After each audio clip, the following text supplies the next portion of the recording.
Magandang araw mga ka-solar. Ito na po ang video natin no, para doon sa mga gusto mag-setup ng first off-grid solar PV system nila. No? So, ibinawa ko itong video tutorial na to para maging guide po ninyo. So, sana magustuhan po ninyo ito mga ka-solar.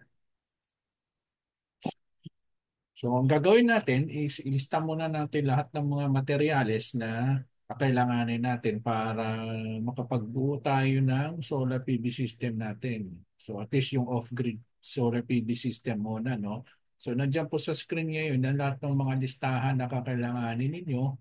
So, magmula sa solar PV modules, no? Tapos yung mga charge controllers, battery, etc. So yan po, ilistan nyo lang yan mga ka-solar no, para may guide kayo at paunti-unti mabili nyo po yung mga yan at ma-install nyo na yan dun sa inyong sarili-sarili yung lugar. Okay? So ito para sa off-grid solar PV system ninyo. Okay?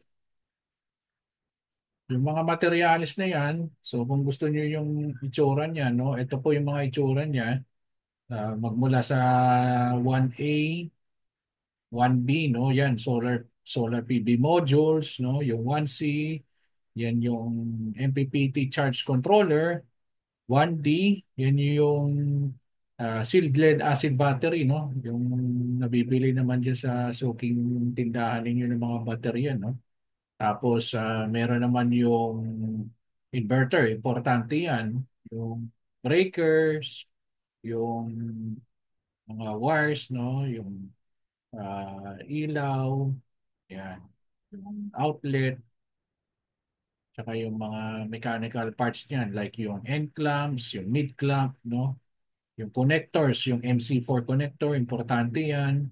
Yung PV cable, battery cable, battery bus bar, yan. So yan po yung mga sample ng mga materials na bibilin po ninyo. Okay? So yung mga tools and equipment naman, no? Ito po yung mga tools and equipment na kakailanganin ninyo. So kagaya nung sa MC4 crimper, MC4 spanner, Phillips screwdriver, flat screwdriver, side cutter, long nose pliers, pliers, Allen wrench, compass, meter stick, spirit level, vest, para do sa safety ninyo, sa hard hat, safety shoes, AC/DC clamp meter para do sa mga electrical readings, no?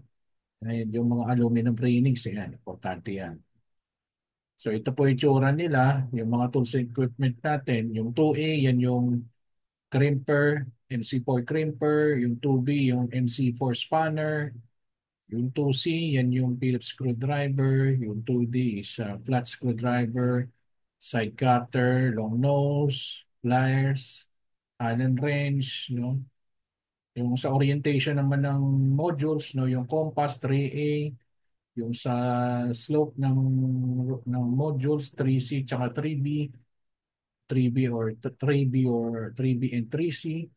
Sa mga safety equipment, yung mga PPEs naman natin, yung 3D, 3E tsaka 3F.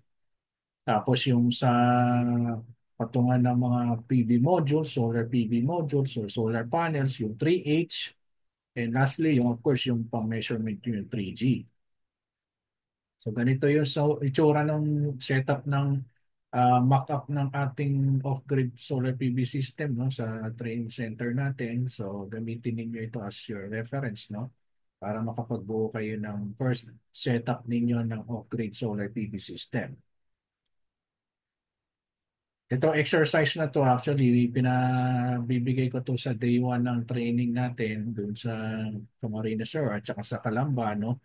So yung mga mag-a-attend po ng hands-on training natin, may experience nila first hand yung paano mag-install ng off-grid solar PV system nila. So ito yung mga materials na ginamit no, yung 100 watt PV module, yan nakalagay yan sa labas. Yung solar charge controller, na-install yan sa MacBoard. Meron din yung pure sine wave inverter, yung DC to AC inverter. Yung battery, ganun din, yung 12 volts. Battery bus bar, nakikita nyo rin sa screen. Yung circuit breakers na DC at saka AC. So yung DC, dalawa yan, yung sa solar panel at saka sa battery.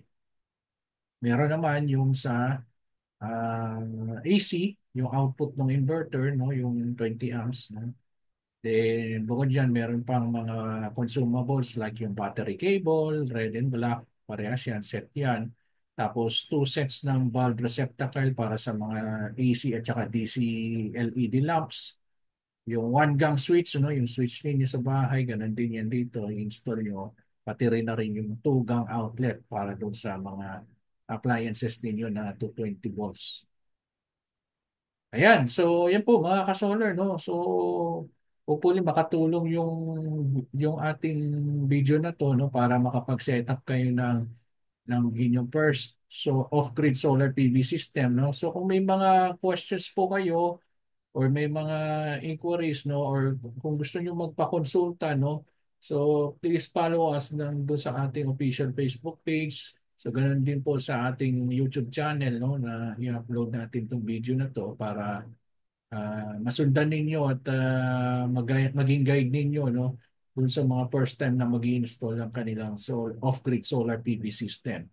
So, importante of course yung feedback ninyo mga ka-solar, no? Kung may mga questions kayo, sabihin niyo lang kami kung ano yung sa tingin ninyo na mga information na gusto namin i-share sa inyo na makakatulong sa inyong journey bilang isang solarista, no? So, maraming salamat mga ka-solar at kita-kits tayo uli sa mga next documentation vlogs natin para makatulong po tayo sa ating mga kabuhayan. Salamat po.